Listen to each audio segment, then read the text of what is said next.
Howdy y'all, how's it going?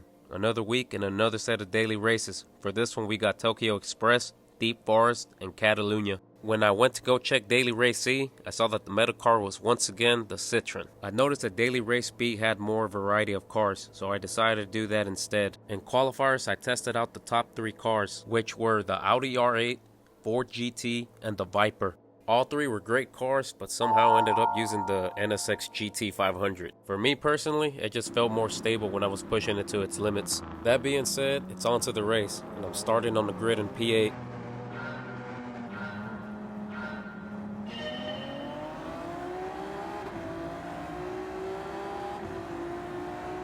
As much as I like this NSX, we noticed the lack of power coming off the line, but as we approach the first turn, this is where it shines, its agility.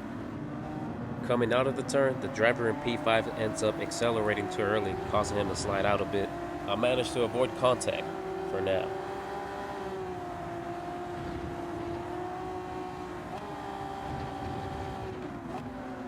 Now going into the tunnel, we see the Ford GT turn too early, hitting the Ferrari driver, causing him to spin out, also hitting me as well. But I managed to keep my vehicle in control.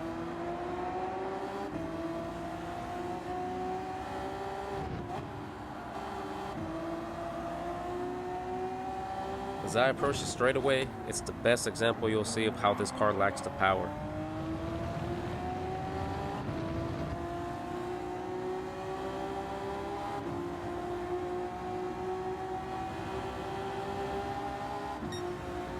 Entering the tunnel, you can see the vehicle behind me just on my bumper. I choose not to defend coming up in the hairpin, just to avoid a possible collision, because in my experience, most drivers just full send it, causing contact with each other.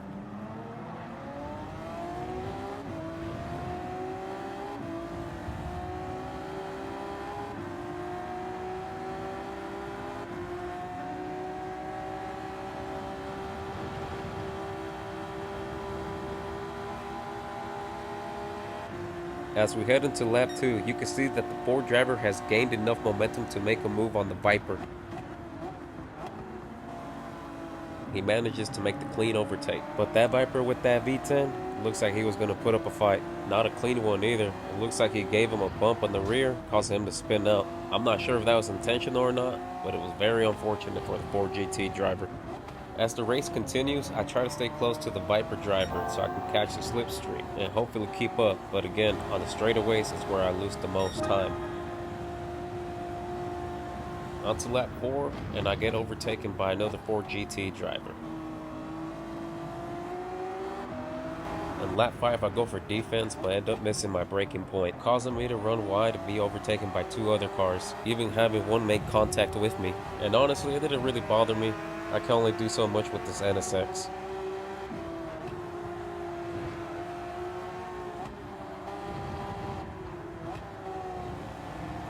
Now on the last lap, I tried my best to keep up, but I ended up being in the same place I started in, which isn't too bad honestly, because in P8 or above, it's when I get most of my DR from.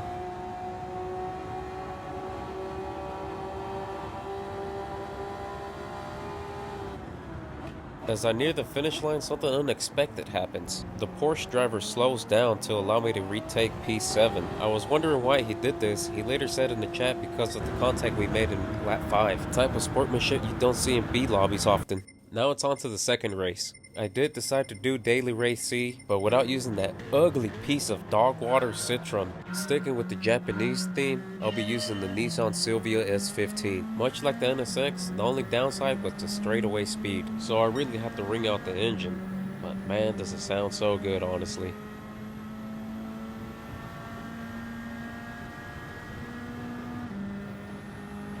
My only strategy for this race was to start on the mediums, and to make them last as much as I can before I have to switch out to the hards.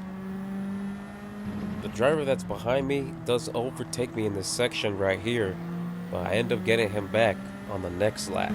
As I was following him from behind, I noticed that he was on hard tires by the way his car was behaving, so I go for an attack on the inside, using those racing mediums to our full advantage. Now it was time for me to put as much distance between me and him. As we near the end of lap 2, the driver in front of me runs too wide, giving him a track penalty. I'm thinking if I can get close enough, I can get a slipstream and overtake him at the penalty line. But he decides to go into the pit lanes. I guess he was running hards too. My only option now was to catch up to the driver in front of him.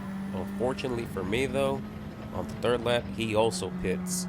The drivers that are in P1, 2, and 3 are running mediums as well, and I was too far behind to catch the slipstream, so I was all by myself in P4 all the way towards the end of lap 9, and with my front left tire running low, I had to make a pit stop.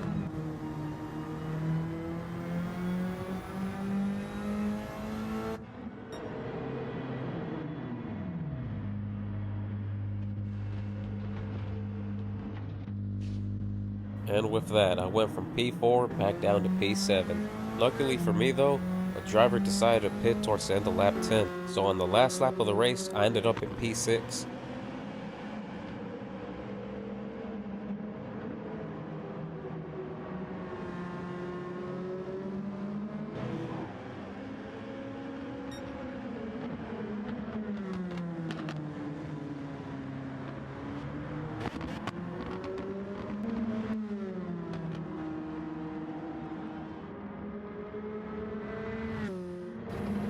I ended up finishing this race, raising one position. After this one, I didn't go back to daily racing.